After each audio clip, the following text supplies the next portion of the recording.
When we passed our same-sex legislation, it was a very short piece of work. The definition will change from a union of a man and a woman, British common law, to the union of two persons.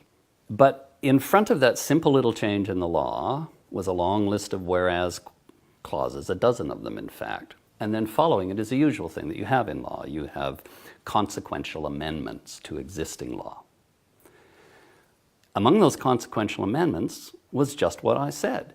Language of natural parents and of natural parent-child relationships and blood relations, all that was struck from Canadian law and replaced with legal parent-child relations. Now you can see when that happens that the power of the state is hugely enhanced.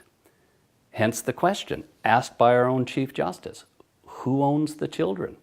Increasingly the answer is the state owns the children and allots them, as it were. Now it's still very convenient to allot them to their natural parents. Who else is going to be so devoted to them, right? Who's going to pay the bill?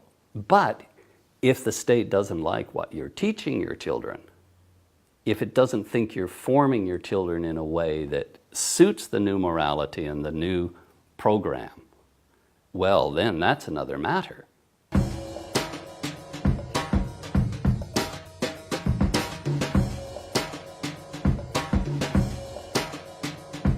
Your child comes to our state school and we persuade him or her to be in doubt about his or her own sexual orientation or even his or her own sex, well, we will help this child make their transition.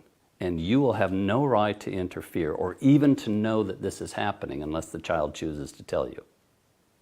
And that kind of stuff is happening in Canada.